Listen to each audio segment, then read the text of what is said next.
كرة ملعوبة إذن لمصلحة الحزم ناحية إذعار العتيبي.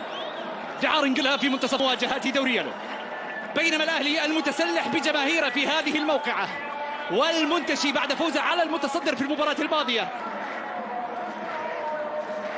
لليسار من جديد، محاولة لمصلحة الحزم، ولكن أخيرا لمدرج الرعب، لآفاق جديدة، لأحلام جديدة بعد غياب طويل من هذه الراحة التي افتقدها المدرج الأهلاوي كثيرا. هنا كرة فيها أريحية حزماوية، ولكن داخل منطقة كرة منقولة لمصلحة الحزم. الآن الحزم نقله إلى العلي، كرة بتعدي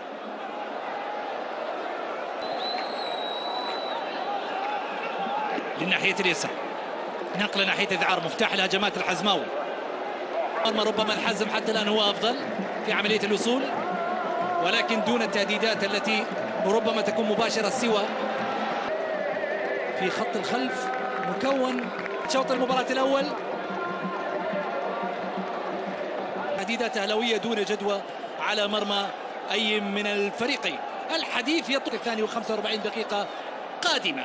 هذه ال 45 دقيقة القادمة النفق المظلم بالنسبة للأهلاويين، بالنسبة للحزماوية. عبد الهادي المباراة الثاني من أجل أن تتغير الأمور كما يريدون. 3 نقاط هامة، الحزم يكسب المباراة، عشاق القلعة بكل تأكيد حزم الصمود. وحتى الآن 0 لكلا الجانبين، الضيف والمضيف. الحزم تمر الكرة لمصلحة الأهلي، محاولة من جديد، النقلة موجودة، كرة ملعوبة، باستس ينقل كرة. تغير شكل المباراة، ها؟ الجول يغير أقول لك. منقولة، الحزم الآن لن يصمت، الحزم متجاي عشان في النهاية يخرج بنتيجة خسارة.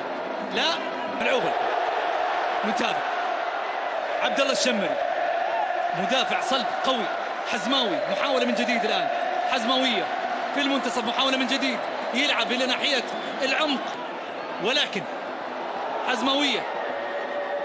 قلت لك الحزم ما راح يصمت، الحزم راح يستمر في الضغط. محاولة من جديد، ولكن أخيرا الحزم يستطيع أن يتحصل على الكرة.